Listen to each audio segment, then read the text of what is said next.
Hello friends, welcome to Honey GS classes. 13th May 2022 daily current affairs. First Rajiv Kumar. Rajiv Kumar ఎవరు అంటే ఎన్నికల సంఘం ప్రధాన కమిషనర్ గా రాష్ట్రపతి అపాయింట్మెంట్ చేస్తాడు. సో మనకి ఇంతకుముందు సుశీల్ చంద్ర ఉండే, సుశీల్ చంద్ర అని చెప్పేసి ఈయనకి 65 ఇయర్స్ వచ్చినాయి కాబట్టి ఆ విరమణ చేయాల్సి వచ్చింది. ఎన్నికల సంఘం యొక్క ముగ్గురు కమిషనర్స్ కి సేమ్ ఏజ్ ఉంటుంది. సో 65 ఇయర్స్ అన్న వచ్చి ఉండాలి. విరమణ చేయాలంటే 6 ఇయర్స్ పదవి కాలం అని చెప్పేసి ఏది ముందొస్తే అది అప్లికేబుల్ అవుతుంది. సో సుశీల్ చంద్రకి 65 ఇయర్స్ అనేది అప్లికేబుల్ అయింది. మే 15 నుంచి మనకి ఎన్నికల సంఘం ప్రధాన కమిషనర్ ఎవరంటే, ప్రధాన అధికారి ఎవరంటే రాజీవ్ కుమార్ అని చెప్పేసి మనకి ప్రశ్న వస్తుందండి. ఎన్నికల సంఘము ఎలక్షన్ కమిషన్ ఆఫ్ ఇండియా అనేది ఎంతమంది సభ్యులు ఉంటారంటే, ఇప్పుడు అయితే 1+2 ఐ మీన్ ముగ్గురు అంటే బహుళ సభ్యుల సంఘం అని చెప్పేసి పిలుస్తాం. ఎన్నికల సంఘం ఏర్పడినప్పుడు ఈ 1950 జనవరి 25న ఎన్నికల సంఘం అనేది ఏక సభ్యుని సంఘంగా ఉండే, ఓన్లీ సింగిల్ మెంబర్ గా ఉండే సుకుమార్ సేన్ అని చెప్పేసి. సో మనకి 1989లో ఈ ఒక్క సభ్యుడు కాస్త బహుళ సభ్యుల సంఘంగా మారింది. ఎందుకు అంటే మనకి 61 కాన్స్టిట్యూషనల్ అమెండ్మెంట్ యాక్ట్ అని చెప్పేసి 61వ రాజ్యాంగ సవరణ చట్టం ద్వారా 1988లో ఏమైంది, ఈ ఓటు హక్కుని విస్తృతపరిచిండ్లు, వయసును కుదించిండ్లు. 21 ఇయర్స్ ఉండే, సో 18 ఇయర్స్ కి చేసిండ్లు కాబట్టి ఎక్కువ మంది అర్హులు అవుతారు ఓటు హక్కుకి అప్లై చేసేందుకు. సో పని భారం పెరిగింది కాబట్టి, బర్డెన్ ఆఫ్ వర్క్ ఉంటుంది కాబట్టి ఈ 1 కాస్త 3 చేయడం జరిగింది. పార్లమెంట్ చట్టం చేస్తుంది, రాష్ట్రపతి కంపల్సరీ దాన్ని నిర్ణయిస్తుంది ఎంతమంది ఉండాలని చెప్పేసి. రైట్, ఈ ముగ్గురు ఎందుకు అంటే పని భారం పెరిగింది అని చెప్పేసి మీరు మైండ్ లో పెట్టుకోండి. నెక్స్ట్ ఏమైంది, ఇంకా పని భారం అయిపోయింది, అందరికీ ఓటు హక్కు అనేది అర్హత కల్పించిండ్లు. సో పని అయిపోయింది కాబట్టి తిరిగి ఏక సభ్యుని సంఘంగా మార్చిండ్లు. అప్పుడు టిఎన్ శేషన్ అని చెప్పేసి ఉండే. సో టిఎన్ శేషన్ ఎన్నికల సంస్కరణలకి ఆద్యుడు అని చెప్పేసి మనం పిలుస్తాం, రిఫార్మర్ ఆఫ్ ఎలక్షన్ కమిషన్ అని చెప్పేసి. ఇతను ఇండిపెండెంట్ నేచర్ స్వభావం కాబట్టి ఈ గవర్నమెంట్ కి ఇబ్బంది అవుతుంది కాబట్టి, సో ఇతని యొక్క అధికారాలు తగ్గించేందుకు మళ్ళీ 1993లో ముగ్గురిగా మారుస్తారు. సో మనకి రాష్ట్రపతి నిర్ణయిస్తాడు. ఈ 1+2 అనేది పార్లమెంట్ చట్టం చేస్తుంది. ఆ 1+2లో ఎవరెవరు ఉండాలని చెప్పేసి రాష్ట్రపతి మనకి నియామకం అనేది చేస్తాడు. రైట్, ఇది మనకి 1313 అనేది ఇట్లా మారింది. ఈజీగా మనం గుర్తుపెట్టుకోవచ్చు. రైట్, మీరు కామెంట్ లో ఆన్సర్ చేయండి. ఎన్నికల సంఘం యొక్క పదవి కాలం ఎంత? సో ఎన్నికల సంఘం పదవి కాలము 1 6 ఇయర్స్, 2 5 ఇయర్స్, 3 65 ఇయర్స్, 4 నన్ అని చెప్పేసి. సో ఎన్నికల సంఘం పదవి కాలం ఎంత అంటే అది ఆన్సర్ చేస్తే మనకి తెలుస్తుంది. రైట్, ఇందులో 1+2 ఉన్నారు కదా, ఈ 1+2 కూడా ముగ్గురికి సేమ్ సాలరీ, సేమ్ అలవెన్సెస్ ఉంటాయి. సుప్రీంకోర్టు జడ్జికి ఎంత వస్తుందో అట్లే వస్తుంది. తొలగించాలన్నా సుప్రీంకోర్టు జడ్జి యొక్క మెథడ్ ని ఫాలో అవుతారు. ఏంటిది, మనకి ఇన్కెపాసిటీ, ప్రూవెన్ మిస్బిహేవియర్ అని చెప్పేసి 2 కారణాల వల్ల తొలగించవచ్చు అని చెప్పేసి. సో మనకి ఇది ఎన్నికల సంఘం గురించి అండి.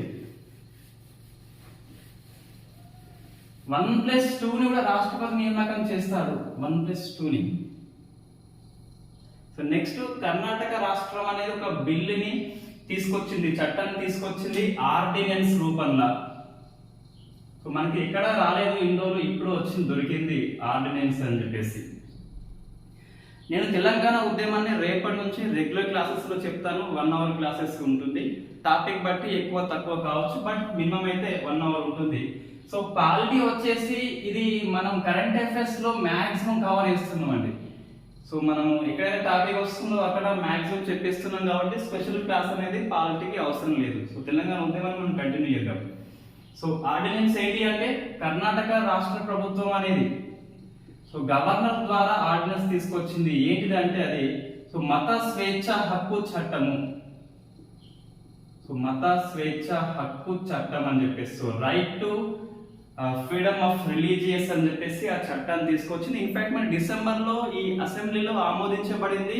ఈ కర్ణాటకలో మనకి ఉమ్మడి సభలు ఉన్నాయి కాబట్టి, ద్విసభలు ఉన్నాయి కాబట్టి శాసన మండలి అనేది ఆమోదించలేదు. సో శాసన మండలి ఆమోదించలేదు, అయినప్పటికీ ఇక్కడ ఆర్డినెన్స్ రూపంలో తీసుకొచ్చింది కాబట్టి కొంచెం కాంట్రవర్సీ అండి. రైట్, మనం ఇది డిస్కస్ చేసినాం ఆల్రెడీ. ఈ హర్యానా ప్రభుత్వం తీసుకొచ్చింది, ఇటీవల యూపీ ప్రభుత్వం తీసుకొచ్చింది మత స్వేచ్ఛ హక్కు చట్టం లేదా మత మార్పిడి నిరోధక బిల్లు అని చెప్పేసి దీన్ని పిలుస్తాం. దీని ప్రకారం ఏంటి అంటే ఎవరికైతే బలవంతపు మత మార్పిడి అనేది నిషేధం అండి. సో బలవంతపు మత మార్పిడి నిషేధము. ఎస్, వాలంటరీ బేస్ లో రిలీజియస్ మారుతాయిట, ఓకే ఫైన్, వాళ్ళకు ప్రాసెస్ ఉంటుంది. సో నేను క్రిస్టియన్ గా మారాలి అనుకుంటున్నా, ముస్లిం గా మారాలి అనుకుంటున్నప్పుడు నేను ఏం చేస్తా అంటే district magistrate, so district magistrate దగ్గర పోయి అప్లై చేసుకుంటే 1 month లోపల డిస్ట్రిక్ట్ మెజిస్ట్రేట్ వాకప్ చేస్తాడు, రివ్యూ చేస్తాడు. మన మత మార్పిడి అనేది స్వచ్ఛందంగా వాలంటరీ బేస్ లో ఉంటే ఎస్ ఇది వాలిడ్. ఒకవేళ వాలంటరీ బేస్ లో లేకుంటే సో అది నిషేధం అవుతుంది. మనకి 10 years జైలు శిక్ష లేదా 50,000 వరకు ఫైన్ అనేది విధిస్తారు. ముఖ్యంగా ఈ చట్టం ఏంటంటే ఎస్సీ ఎస్టీ ఉమెన్ లేదా మైనర్స్ వాళ్ళకి మత మార్పిడి చేయకుండా ఈ చట్టం అనేది కొన్ని ప్రొవిజన్స్ రూపొందించింది.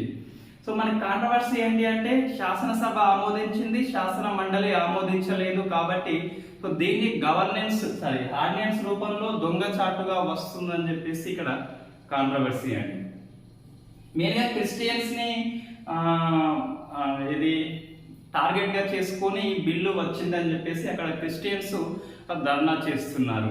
రైట్, ఇందులో ఒక అంశం ఏంటి అంటే కాంట్రవర్సీ అంశం ప్రేరణ ద్వారా మత మార్పిడి చేయొద్దని చెప్పేసి రిలీజియస్ ఇన్స్టిట్యూషన్ లో కూడా క్రిస్టియన్ స్కూల్ అయినప్పటికీ క్రిస్టియన్ యొక్క మత బోధ చేయొద్దని చెప్పేసి ఒక కాంట్రవర్సీ ప్రొవిజన్ దానిలో ఉంది.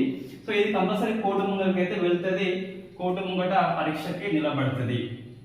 రైట్, అది మనకి మత స్వేచ్ఛ హక్కు చట్టము కర్ణాటక అని చెప్పేసి. ఇక్కడ మనం ఇది గుర్తుపెట్టుకోవాలి, ఆర్డినెన్స్ మనం గ్రూప్ 1 రాసినా వస్తుంది, గ్రూప్ 2 ఎస్ఐలో అయితే ఆర్డినెన్స్ ఎవరికి రైట్స్ ఉంటాయి, ఏ ఆర్టికల్ ప్రకారం ఇష్యూ చేస్తాడు, ఎప్పుడు ఇష్యూ చేస్తాడు, దీని యొక్క గరిష్ట వ్యవధి ఎంత అని చెప్పేసి మనకి ప్రశ్న వస్తుంది. కొద్దిగా అప్లికేషన్ లో అడగాలి అంటే ఆర్డినెన్స్ అనేది సాధారణ చట్టానికి ఈక్వల్ గా ఉంటుంది, తక్కువ ఉంటుంది, ఎక్కువ ఉంటుంది అని చెప్పేసి ప్రశ్న వస్తుంది. గ్రూప్ 1 మెయిన్స్ రాస్తే ఏమొస్తుందంటే నెగిటివ్ బేస్ లో ప్రశ్న వస్తుంది. ఆర్డినెన్స్ ని ఇటీవల తరచుగా ప్రభుత్వాలు దుర్వినియోగం చేస్తున్నాయని సుప్రీంకోర్టు తీర్పు నేపథ్యంలో వివరించమని చెప్పేసి మనకి ప్రశ్న వస్తుంది. ఒకసారి చూస్తే నేను బ్రీఫ్ గా చెప్పేస్తా, అంత పెద్ద ఏం చెప్పను కానీ. సో ఇది ఫస్ట్ ఈ ఐడియా మనకి 1861 ఇండియన్ కౌన్సిల్ యాక్ట్ అని చెప్పేసి ఫస్ట్ ఇండియన్ వైస్రాయ్ ఎవరంటే మనకు లార్డ్ క్యానింగ్, అతను చట్టం తీసుకొస్తాడు 1861 లో. ఏమంటాడు అంటే సో లెజిస్లేషన్ అనేది ఆబ్సెంట్ లో ఉన్నప్పుడు గుర్తుపెట్టుకోవాలి, ఆ టైంలో ఎగ్జిక్యూటివ్ అనే వ్యక్తి లా చేయవచ్చు, చట్టం చేయొచ్చు అని చెప్పేసి తీసుకొస్తాడు. ఎప్పుడు లెజిస్లేటివ్ అనేది ఆబ్సెంట్ లో ఉన్నప్పుడు ఎగ్జిక్యూటివ్ వాళ్ళు లా చేయొచ్చు, దీనికి ఎంత పవర్ ఉంటుందో దీనికి అంతే పవర్ ఉంటుంది. కాబట్టి సో దీని బేస్ లో వేసుకొని ఏ డెమోక్రసీలో లేదండి ఈ ఆర్డినెన్స్ పవర్స్ అనేది, ఏ డెమోక్రసీలో లేదు. రైట్, దీన్ని వేసుకొని మన ఇండియన్ కాన్స్టిట్యూషన్ లో ఒరిజినల్ కాన్స్టిట్యూషన్ లో 123 ఆర్టికల్ ప్రకారం రాష్ట్రపతికి 213 ప్రకారం ఇది అటెస్ట్ అయిపోతుంది. సో గవర్నర్ కి ఈ ఆర్డినెన్స్ జారీ పవర్ అనేది రాజ్యాంగం ఇవ్వడం జరిగింది. సో వీళ్ళిద్దరూ ఎప్పుడు చేస్తారంటే ఒకవేళ రాష్ట్రంలో ఉభయ సభలు ఉన్నట్లయితే, అంటే శాసనసభ శాసన మండలి ఉన్నట్లయితే, పార్లమెంట్ మీన్స్ 2 సభలు కంపల్సరీ ఉంటాయి. సో 2 సభలు సెషన్స్ లో లేనప్పుడు గుర్తుపెట్టుకోవాలి, కంపల్సరీ సెషన్స్ లో లేనప్పుడు, సమావేశాల్లో లేనప్పుడు, లేదా ఏదో ఒక్కో సభ సెషన్స్ లో లేనప్పుడు, ఈ 2 సందర్భాల్లో లోక్సభ రాజ్యసభ 2 సెషన్స్ లో లేనప్పుడు, లోక్సభ ఐదర్ రాజ్యసభ ఏదో ఒకటి సెషన్ లో లేనప్పుడు, అంటే పార్లమెంట్ సమావేశం లేనప్పుడు ఈ రాష్ట్రపతి గవర్నర్లు ఆర్డినెన్స్ అనేది జారీ చేయవచ్చు. రైట్, ఇక మనం ఏం గుర్తుపెట్టుకోవాలంటే సెషన్స్ అనేది ఎప్పుడు ఉంటాయి అంటే జనరల్ గా బిట్వీన్ 2 సెషన్స్ అనేది 6 months కంటే ఎక్కువ ఉండదు గ్యాప్ అనేది. సో ఇప్పుడు ఎగ్జాంపుల్ మనకి వింటర్ సెషన్ స్టార్ట్ అయినాయి, షురూ అయిపోయినాయి.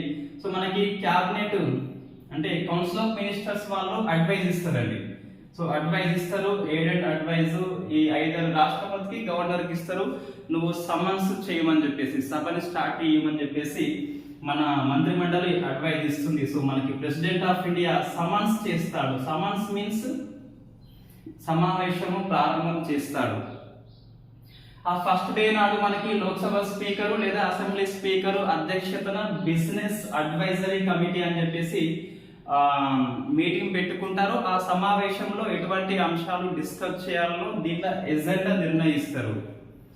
సో మధ్యలో ఏమైతుందంటే ఈ స్పీకర్ సభ అధ్యక్షులు అడ్జర్న్ చేస్తూ ఉంటారు, సభని వాయిదా వేస్తూ ఉంటారు, డేట్ అండ్ టైం మెన్షన్ చేస్తారు.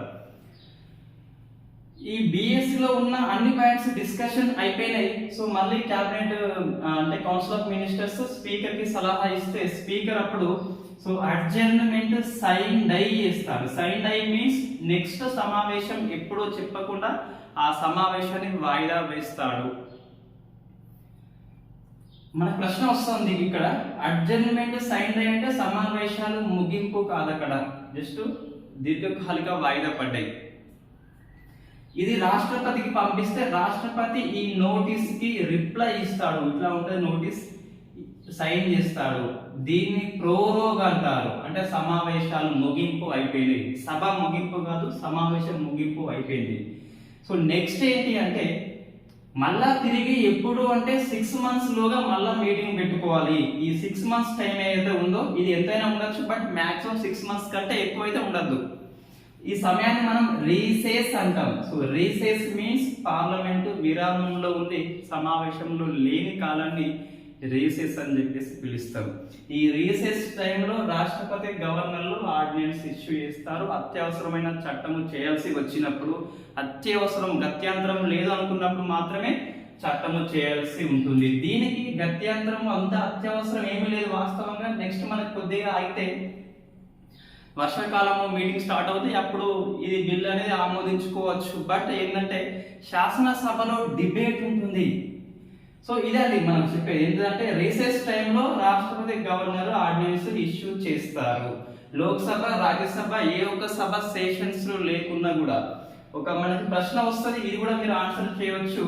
క్రింది వాటిలో రాష్ట్రపతి ఎప్పుడు ఆర్డినెన్స్ ఇష్యూ చేయవచ్చు అంటే, ఒకటి లోక్సభ రాజ్యసభ సమావేశంలో లేనప్పుడు, సెకండ్ లోక్సభ సమావేశంలో లేదు రాజ్యసభ ఉంది, థర్డ్ది లోక్సభ సమావేశంలో ఉంది రాజ్యసభ లేదు, ఫోర్త్ది లోక్సభ రద్దయింది రాజ్యసభ సమావేశంలో ఉంది.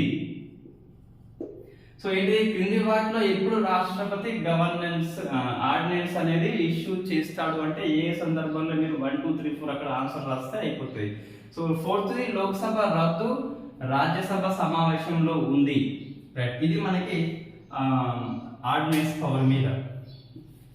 ఇది గరిష్ట వ్యవధి ఎంత అంటే, ఇప్పుడు ఈ ఆర్డినెన్స్ అనేది ఎవరు ఇష్యూ చేసినారంటే ఎగ్జిక్యూటివ్ బాడీ అండి, అది మనం గుర్తుపెట్టుకోవాలి.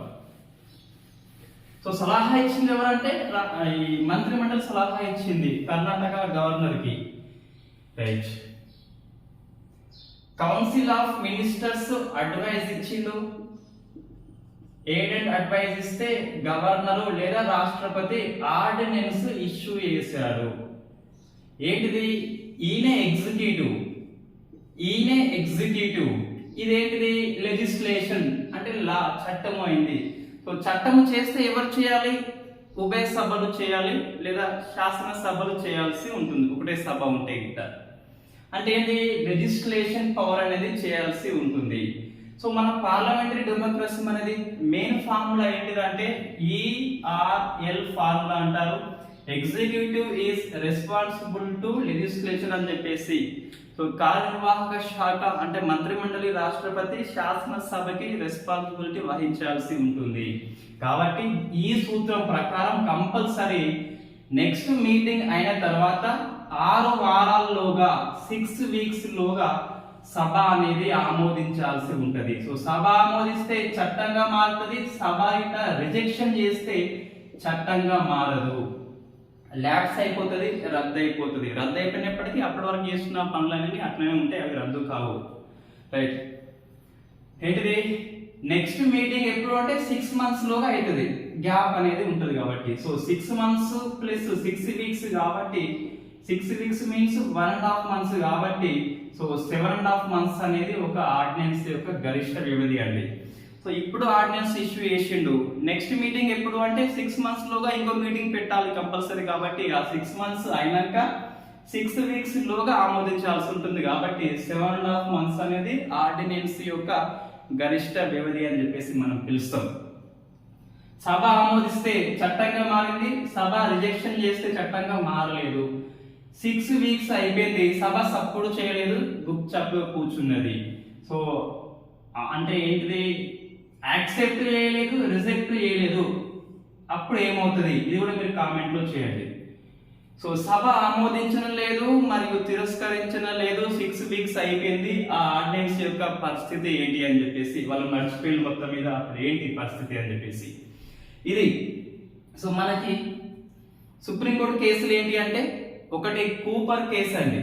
సో కూపర్ కేసు ఏంటి అంటే ఆర్డినెన్స్ మీద జ్యుడిషియల్ రివ్యూ ఉంటుందా అంటే ఎస్, జ్యుడిషియల్ రివ్యూ ఉంటుంది. ఆఫ్టర్ మినర్వా మిల్స్ 1980 తర్వాత everything is under judicial review in India అని చెప్పేసి చెప్తుంది. సో ఇండియాలో ప్రతిదీ కూడా న్యాయ సమీక్ష కిందికి వస్తుందని చెప్పేసి చెప్తుంది. కాబట్టి జ్యుడిషియల్ రివ్యూ కంపల్సరీ ఉంటుంది, ఆర్డినెన్స్ అనేది ఏ గ్రౌండ్ బేస్లో చేసినామని చెప్పేసి. ఇంకా ఫేమస్ కేసు ఉంటుంది వాధ్వా కేసు అని చెప్పేసి, బీహార్ కేసు ఇది. సో బీహార్ లో ఆర్డినెన్స్ ని రెన్యువల్ చేస్తారు, 6 months అయిపోతుంది, సభ ఆమోదించదు, మళ్ళీ నెక్స్ట్ డే ఆర్డినెన్స్ ఇష్యూ చేస్తారు, మళ్ళీ 7.5 months అమల్లో ఉంటుంది, మళ్ళీ ఇష్యూ చేస్తారు. ఆర్డినెన్స్ రాజు అని చెప్పేసి పిలుస్తాం.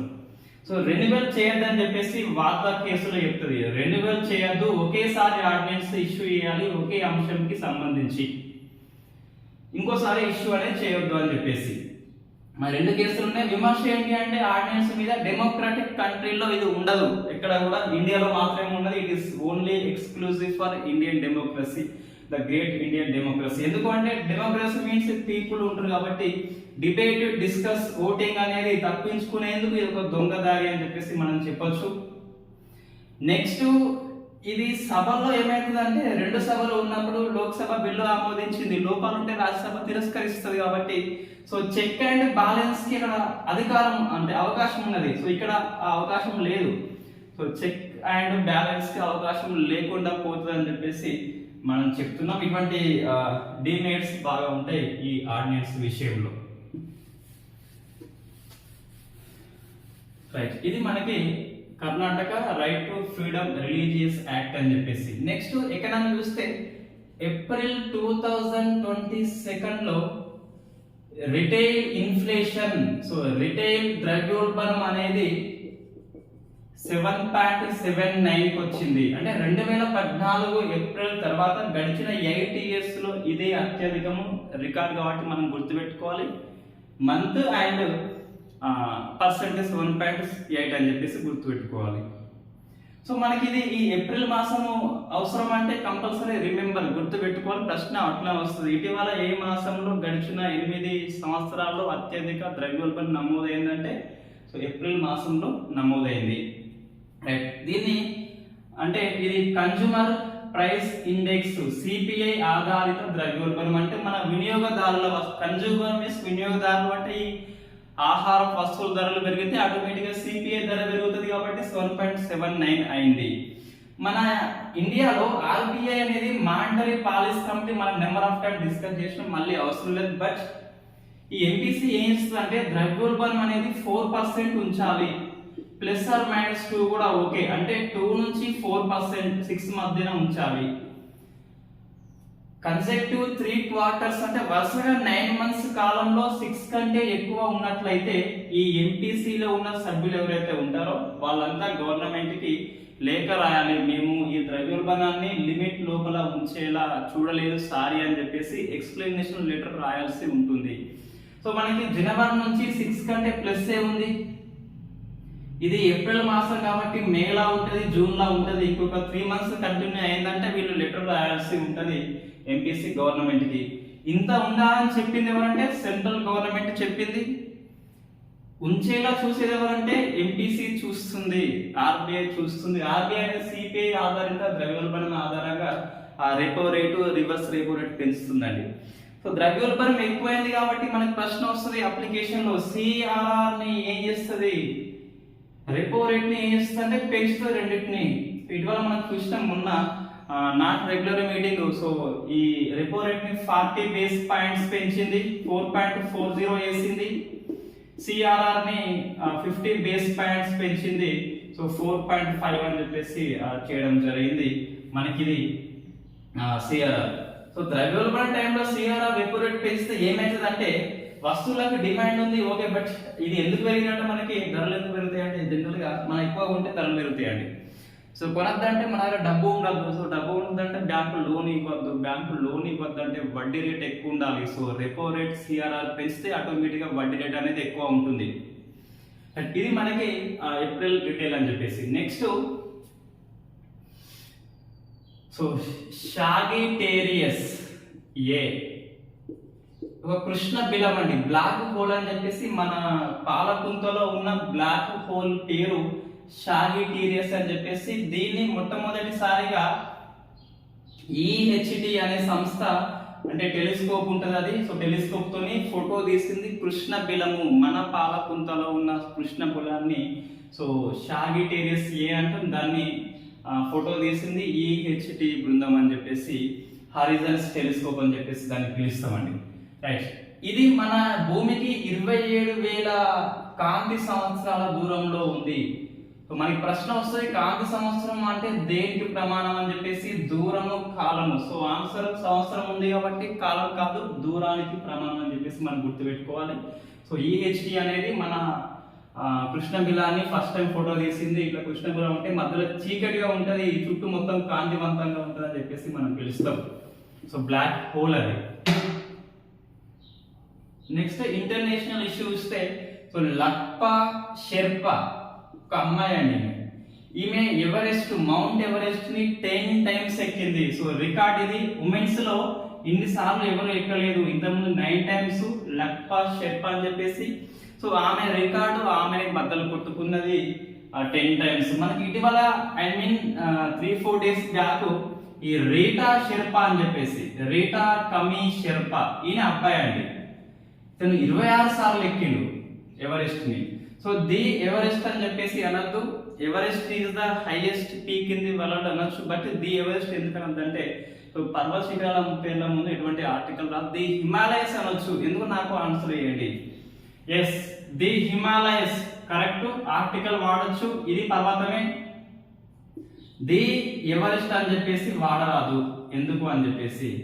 సో ఇన్ని క్వశ్చన్స్ వస్తున్నాయి అంటే మీరు కొంచెం లాజిక్ గా ఉన్నాయి. నేను క్వశ్చన్స్ అడుగుతా ఉంటే ఆన్సర్ చేస్తా ఉంటే సబ్జెక్ట్ అనేది గ్రిప్ పెరుగుతుంది, ఎగ్జామ్ లో కన్ఫ్యూజ్ కాకుండా ఉంటది. రైట్, నెక్స్ట్ ఏంటి అంటే ఇజ్రాయిల్. సో ఇజ్రాయిల్ కి మన వ్యవసాయ శాఖ మంత్రి నరేంద్ర సింగ్ తోమర్ వెళ్ళిండు, అయిపోయింది. సో ఏం ఒప్పందాలు లేవు, బట్ ఇజ్రాయిల్ అనేది 75 గ్రామాల కట డెవలప్మెంట్ చేస్తా అని చెప్పేసి హామీ ఇచ్చింది. మరి ఇజ్రాయిల్ మనకి 30 years రిలేషన్షిప్ అనేది అయిపోయింది. సో ఇటీవల ఈ పులిట్జర్ బహుమతి అనేది మనం డిస్కస్ చేసినాం ఆల్రెడీ. సో పులిట్జర్ బహుమతిలో బుక్ కేటగిరీలో చూస్తే ఈ జాషువా రాసిన బెతన్యాహు ఇజ్రాయిల్ యొక్క మాజీ ప్రధాని వాళ్ళ ఫాదర్ హిస్టరీ అండి. సో బెతన్యాహు అని చెప్పేసి ఆయన పేరు. సో అతని పేరు మీద జాషువా బుక్ రాస్తే దానికి పులిట్జర్ బహుమతి అనేది వచ్చింది. మన ఇండియాలో అదీంకి అమిత్ దావే అని చెప్పేసి, ఇర్షాద్ మట్టు మహిళ కాశ్మీర్ లేడీ అని చెప్పేసి, ఇంకా సిద్దికి చనిపోయిన వ్యక్తికి ఈ పులిట్జర్ బహుమతి రావడం జరిగింది. సో నెక్స్ట్ చూస్తే అపాయింట్మెంట్ చూస్తే ఇవి చదువుకోవచ్చు. విక్రమ్ సింగ్, సో రనిల్ విక్రమ్ సింగ్ శ్రీలంక ప్రధానిగా అపాయింట్మెంట్ అయ్యాడు. సో క్యాంపు బెల్ అని చెప్పేసి ఈయన ఎయిర్ ఇండియా సిఇఓ అని. సో ఎయిర్ ఇండియా ఏంటి అంటే ఈ సివిల్ ఏవియేషన్ రంగంలోనే ఫస్ట్ ఎఫ్డిఐ మనం డిస్కస్ చేసినాం ఆల్రెడీ. ఫస్ట్ డిస్ఇన్వెస్ట్మెంట్ అని చెప్పేసి ఈ Thales company, Tata Sons company Thales కొనుక్కుంటది. ఇటీవల పవన్ హన్సన్ హెలికాప్టర్ల సంస్థనేమో స్టార్ 9 మొబిలిటీ కొనుక్కున్నది. సో రెండు కూడా సివిల్ ఏవియేషన్ రంగంలో డిస్ఇన్వెస్ట్మెంట్ అండి. ఈ నీలాచల్ ఇస్పాత్ నిగమ్ లిమిటెడ్ అనేది ఉక్కు రంగంలో డిస్ఇన్వెస్ట్మెంట్, ఎల్ఐసి అనేది ఐపీఓకి 3.5% అనేది వెళ్ళింది. అవన్నీ మనకి ఒక దగ్గర రాసుకుంటే మీకు ఈజీగా ఉంటుంది. నెక్స్ట్ సంజీవ్ బజ్ అండి. ఈ సంజీవ్ బజాజ్ అని చెప్పేసి పిలుస్తాం. ఇతనేమో భారతీయ పరిశ్రమల సమైక్యకి అధ్యక్షుడిగా ఎన్నికయ్యాడు. కాన్ఫెడరేషన్ ఆఫ్ ఇండియన్ ఇండస్ట్రీ అని చెప్పేసి అవన్నీ చదువుకోవచ్చు. నెక్స్ట్ స్పోర్ట్స్ చూస్తే థామస్ కప్ అనేది ఏ క్రీడ అని చెప్పిన ప్రశ్న వస్తుంది. సో థామస్ కప్ అనేది బ్యాడ్మింటన్ అండి. సో ఈ బ్యాడ్మింటన్ లో తొలిసారిగా ఇండియా జట్టు సెమీఫైనల్ కి వెళ్ళింది అంటే ఒక పథకం మనకు ఖాయమైంది. సో థామస్ కప్ లో తొలి పథకము ఇండియన్ బ్యాడ్మింటన్ కి రాబోతుంది. సో ఇంకా ఫైనల్ కి వెళ్తే మనకి సిల్వర్ వస్తుంది, ఫైనల్ కి వెళ్తే గోల్డ్ వస్తుంది. ఇప్పుడు మనకు బ్రాంజా, సిల్వరా, గోల్డా అని ఏమి ఖాయం లేదు, బట్ మొత్తం మీద ఒక దగ్గర మనకి ఖాయం అయితే అయింది, అది గుర్తుపెట్టుకోండి. నెక్స్ట్ దీక్షా దాగర్.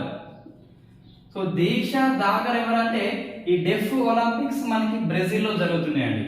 సో దీక్షా దాగర్ కి గోల్డ్ వచ్చింది కాబట్టి మనం గుర్తుపెట్టుకోవాలి. ఒక లేడీ ఈమె. సో గోల్డ్ ఎందులో వచ్చిందంటే గోల్ఫ్ లో వచ్చిందండి. సో గోల్ఫ్ రంగంలో ఫస్ట్ గోల్డ్ మన దీక్షా దాగర్ కి వచ్చింది.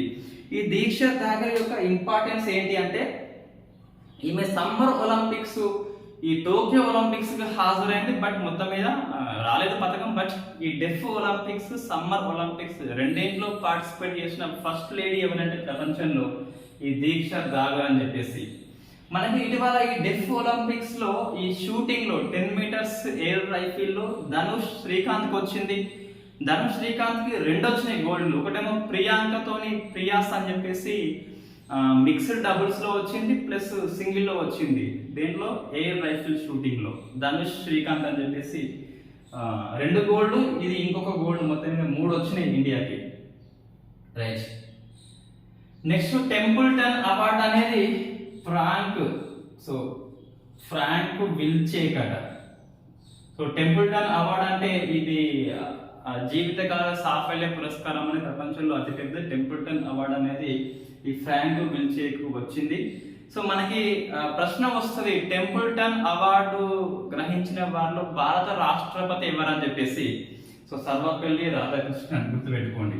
నెక్స్ట్ 12th మేలో ఇది నర్సింగ్ డే అండి. ఈ ఫ్లోరెన్స్ నైటింగేల్ యొక్క బర్త్డే సందర్భంగా సో నర్సింగ్ డే అనేది ప్రపంచవ్యాప్తంగా కండక్ట్ చేసుకుంటాం, సెలబ్రేట్ చేసుకుంటాం 12th మే అని చెప్పేసి. 12th మే యొక్క థీమ్ ఏంటి అంటే ఇన్వెస్ట్ ఇన్ నర్సింగ్ లో పెట్టుబడి పెడితే సో మనకి right to secure global health అని చెప్పేసి వస్తుంది. అంటే గ్లోబల్ హెల్త్ సెక్యూర్ గా ఉంటుంది, రక్షణగా ఉంటుంది అని చెప్పేసి ఈ థీమ్ అండి. సో మనకి మే 13 కూడా ఒక ఇంపార్టెన్స్ ఏంటి అంటే మనకి ఈ వాజ్పేయి ఏపీజే అబ్దుల్ కలాం ఆధ్వర్యంలో ఈ రాజస్థాన్ ప్రోగ్రామ్ లో అన్ని పరీక్షలు చేపడతారు.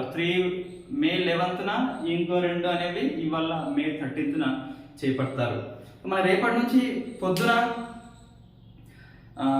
రేపు కంపల్సరీ ఇది తెలంగాణ ఉద్యమం అనేది క్లాస్ మార్నింగ్ ఉంటుంది, పొద్దుగాల ఉంటుంది. సాయంత్రం అనేది కరెంట్ అఫైర్స్ అనేది ఉంటుంది. ఇంకేమైనా టైం దొరికితే మధ్యలో సో గ్రూప్ 1 ప్రిలిమ్స్ డేట్ వచ్చేంత వరకు తెలంగాణ ఉద్యమాన్ని కంటిన్యూ చేస్తాం, కరెంట్ అఫైర్స్ కంటిన్యూ చేస్తాం. డేట్ వచ్చిన డేట్ బట్టి సో తెలంగాణ ఉద్యమాన్ని పూర్తి చేస్తాం, కరెంట్ అఫైర్స్ అనేది చెప్పలేను ఇక. అంటే ఎందుకంటే మనకి ఎగ్జాంపుల్ బై మిస్టేక్ లో డేట్ ఇట్లా ఆగస్టు 15 అనుకోండి గ్రూప్ 1 మెయిన్ ప్రిలిమ్స్ అనేది. జూలై 15 నుంచి కరెంట్ అఫైర్స్ అవసరం లేదు కాబట్టి ఒక 1 మంత్ నేను గ్యాప్ తీసుకుంటా. సో 1 మంత్ అయినాక ఈ 1 మంత్ లో తెలంగాణ ఉద్యమాన్ని కంటిన్యూ చేస్తాను. బట్ కరెంట్ అఫైర్స్ అనేది నేను ముందే చెప్పేస్తున్నాను, అందుకే ఎటువంటి మోసం అనేది ఉండదు ఇక్కడ. సో ముందే క్లియర్ గా చెప్పడం ఉంటుంది. ఏదైనా ఏంటిదంటే గ్రూప్ 1 ప్రిలిమ్స్ డేట్ వచ్చినాక 1 మంత్ బిఫోర్ అనేది ఓ కరెంట్ అఫైర్స్ బంద్ చేయబడుతుంది. ఆ 1 మంత్ అనేది గ్రూప్ 1 ప్రిలిమ్స్ రాసినాక మళ్ళీ మనం గ్రూప్ 2 రాస్తాం కాబట్టి కంపల్సరీ సో అప్పుడు ఇవన్నీ కవర్ చేయవచ్చు నోట్స్ రూపంలో, లేదా ఇంపార్టెంట్ ఉంటే క్లాస్ రూపంలో. ఇది క్లారిటీ అండి. కంపల్సరీ గ్రూప్ 1 ప్రిలిమ్స్ డేట్ కి 1 మంత్ ముందు కరెంట్ అఫైర్స్ ఆపివేస్తాము. రైట్, ఇది ఒకటే అండి. Right, thank you very much.